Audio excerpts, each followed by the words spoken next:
Labor Day, starting on my walk about 6:45 a.m. outside City Federal.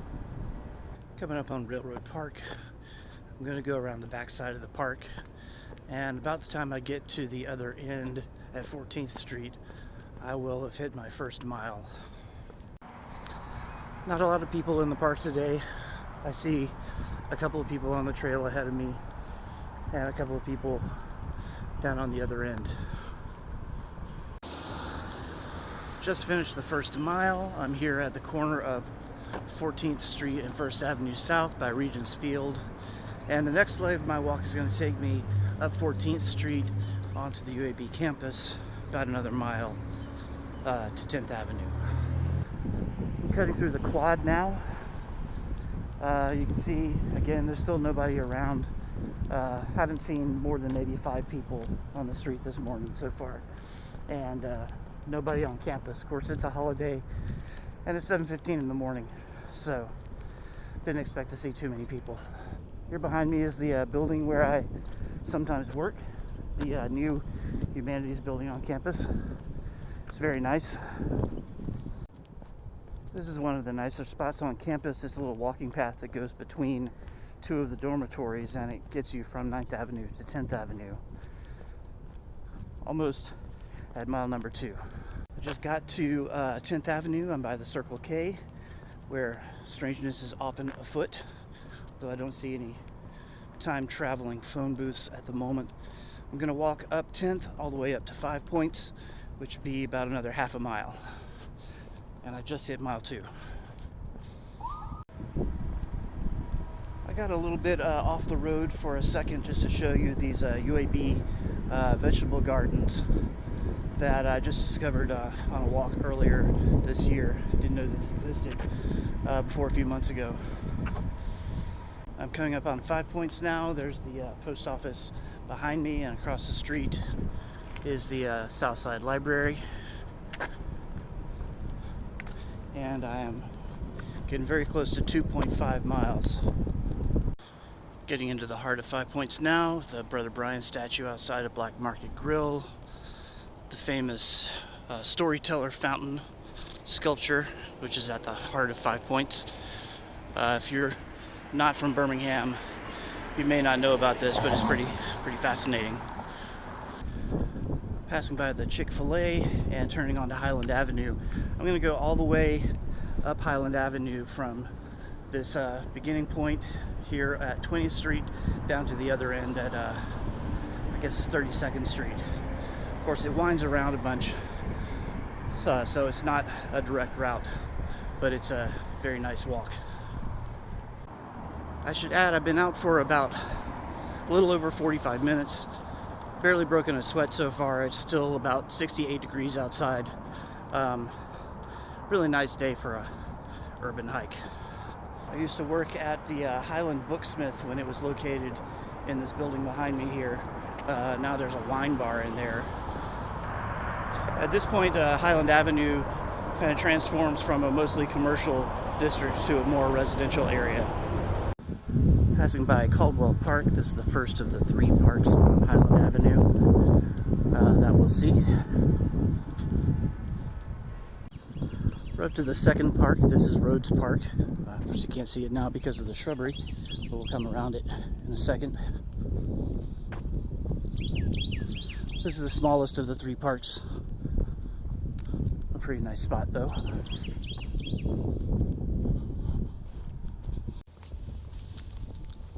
More of Rhodes Park.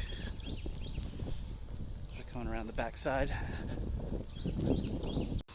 This place here has been under construction for as long as I can remember. You can see some of the old style mansions that are still here. There are a few left. You can see over here some of the more prominent mansions that are still here on Highland Avenue. The big one on the right is called the Donnelly House. And when I was in college, my landlord owned that place. It's where I would go pay my rent.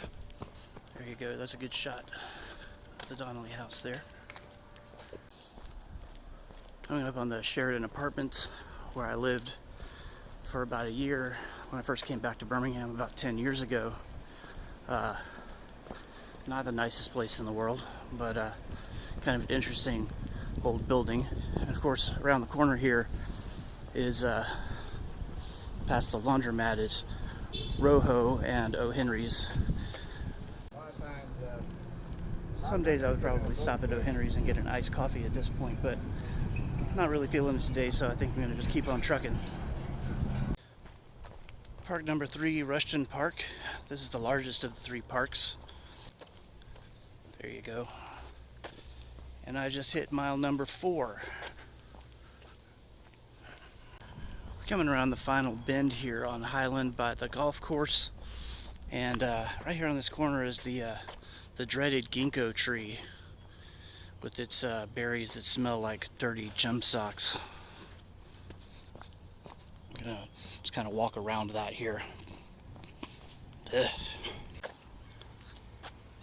I don't know if you can see this, but this shrubbery by the golf course is like filled with spider webs. And if you walk by here early in the morning, you'll see these spider webs are like glimmering with dew. So it's, I don't know if anybody finds that interesting besides me. Look at all those spider webs. It's crazy. I'll lift my camera up over the hedges. You can see the golf club, you know, whatever. I'm at the end of Highland Avenue now, across the street from the Piggly Wiggly on Claremont. And I've gone just a little over 4.5 miles, 4.63. And I'm about to walk into the Forest Park area. More golf course, more spider webs. Past the golf course, I'm now in the little shoppy shop area of Forest Park, and I'm going to cut up 39th Street here to get to Avondale. I just hit 5 miles. I don't know if you can see that. Happy to see a lot of Doug Jones signs here in Forest Park. Nice.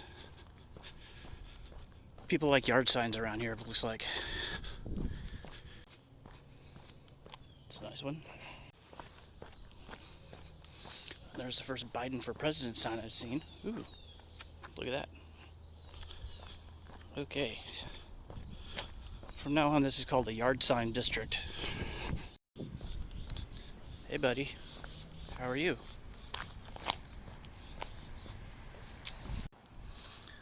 Just now getting to Avondale Park, another branch of the library. This is the 5th park and the 2nd library that we passed. Coming up on 41st Street, here at the front entrance of Avondale Park. Across the street, you've got Fancy's on 5th, the dreaded Parkside Lounge. And we're going to walk up 41st Street for a couple of blocks before we circle back toward downtown. And so this is the easternmost point of the walking tour. It's one of many really great murals around town. The Know Your History mural. Got Sun Ra, Angela Davis, Spider Martin, and Fred Shuttlesworth. Turning on 2nd Avenue around the backside of Saturn. Probably be more sights to see if I took 3rd or 4th instead of 2nd, but for various reasons I like this street. Coming up here on something that I just always find kind of fascinating. This little church house back here on 39th by the railroad tracks, the Faithful Few Baptist Church, and it appears to be attached to a body shop. I don't really know if the church and the body shop are one and the same, but I really like the idea that you could have a church that's also a body shop. There's the body shop part right there. There is something kind of romantic about walking alongside some railroad tracks. Makes you feel like you're in a different century. Can't remember what kind of flowers those are growing in the railroad tracks here. Here I am at the beginning of the trail. You can kind of see the Back 40 Brewery back there. If it were a little later in the day, I might stop in there and get a beer, but it's only like 8 in the morning right now, so a bit early for that. Just a block to the south of this walking trail is Pepper Place. That's particularly nice. When I took this same route on Saturday, I was able to stop in at the farmer's market on the way home, fill my backpack with some meat and vegetables, and it's a little over a mile back to City Federal from here. I'm at Pepper Place now, and I just hit the 7-mile mark on my watch. There you can see the City Federal building, home sweet home, over there on the other side of the expressway.